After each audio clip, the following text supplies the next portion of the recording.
Hey, StoryCorps. This is Tramisha again, 24 years old. Today is May 22nd, 2015. I'm here in Oakland, California, and I'm here with my coworker and one of my friends. My name is Felipa Sherry Beach. It's 2015, May 22nd.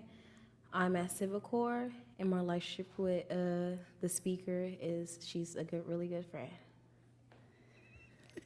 Hey, Felipa, how are you today, boo? You look nice in your white dress, just to Thank put you. it out there. So when and where were you born? Oakland, California, and I was born there 1988. What were your parents like? How was your relationship with them? Growing up, my dad, I didn't see him that much.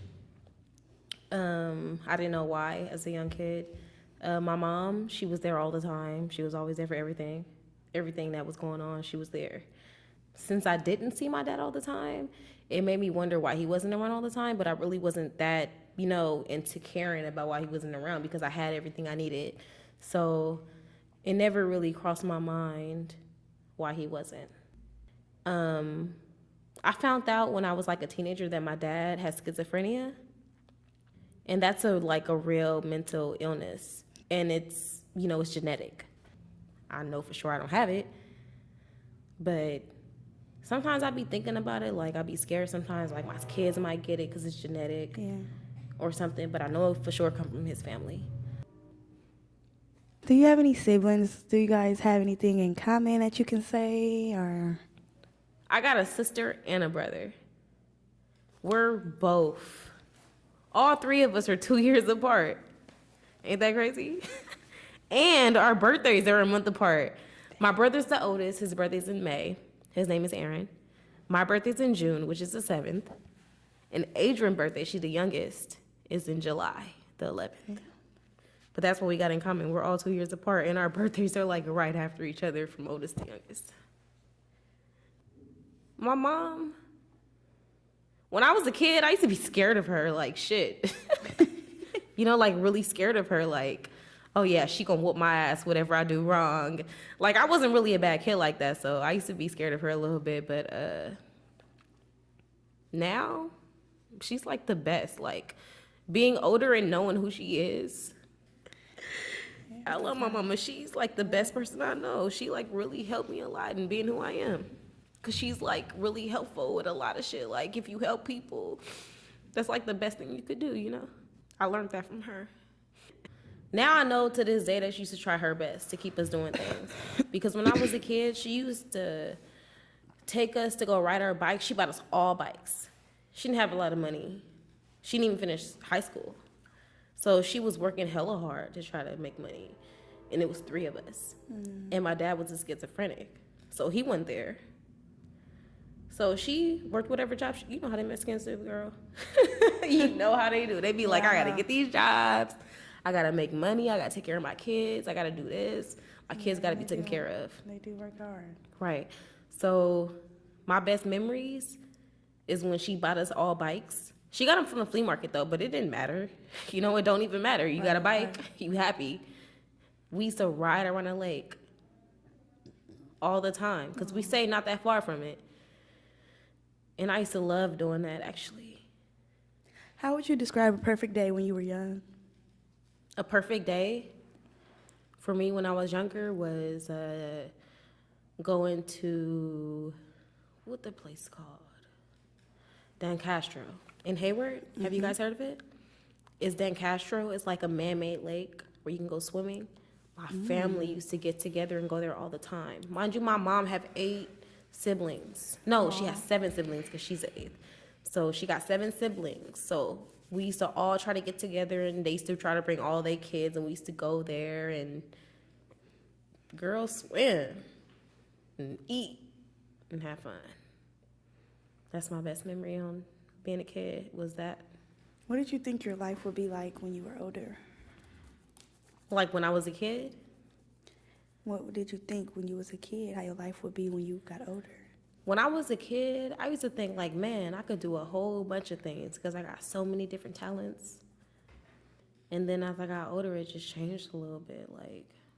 Like I'm still good at a whole bunch of things. It's just like, it's harder.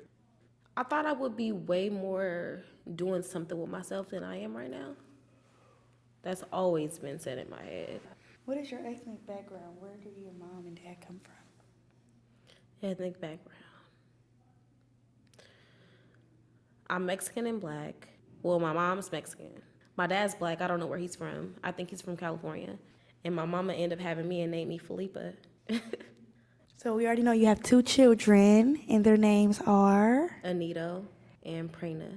When did you first find out that you would be a parent? Was you nervous? How did you feel, girl? Man, when I first found out I was going to be a parent, I think I was 16, probably about to be 17. Yep, me too. I don't think it's changed me too much. It changed me as far as having patience. The happiest moments of my life was seeing my kids for the first time. Mm-hmm. That's just like the weirdest feeling. Yeah. Like, cause I had C-sections. So after they took the baby out, they always had to put me in ICU. I think that's what it is. And I used to sit in there for hours because my blood pressure is bad. So I never seen the baby first. Everybody else see the baby first. Everybody see the baby get pulled out. Everybody see the baby. I don't see the baby.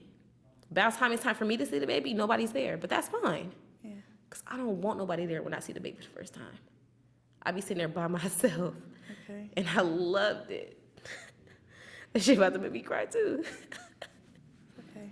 The first time I saw Nito, I was in my room and everybody left and it was like really late. Because I think I had him like 1 or 2 in the morning. So of course everybody gonna go home. Yeah. But they brought him to me and I was like, oh my God, he's so gorgeous. Yeah, so little. Huh? He's just so cute. He's so little. He can't do anything and I could just toss him and he won't even, he's just so fragile and stuff. And you just be like, wow. At the same time though, you can't even move. Has your life been different than you imagined it? Yeah. It's way different than I imagined. I didn't think I would have been a mother that early, nor would I thought I would have been not finished school this late, So, yeah, it's different. How would you like to be remembered? I want to be remembered as I am. The bad things, the good things, everything. I don't want nobody to go to my funeral and just not say the bad things I did, like my boyfriend and family had a funeral just recently and they was like, okay, what they gonna talk about? They gonna talk about his drug habit and stuff? Like, why not? Why not talk about everything why not talk about everything he did through his whole life while you did? I don't like funerals, y'all. I really don't. I went to one funeral when I was a kid. I think I might have been 9 or 8. But it tore me apart. And after that, I could not go again. After that, though, I can go to a funeral, but I can't sit in the front. Can't go see the body. I can't do that. What are some important lessons you've learned in life? I learned that you need to understand a person before you be in a relationship with them.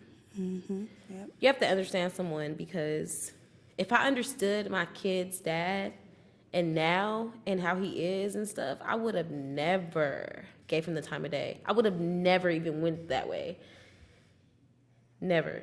I don't know. You all is so opposite. Never. We grew up together though, so it was weird. I was so shocked. We grew up into be opposites, but we was born like we grew up together and we had kids together. We was damn near sweet 16s, but people grow up and be different people. You can't trust everybody.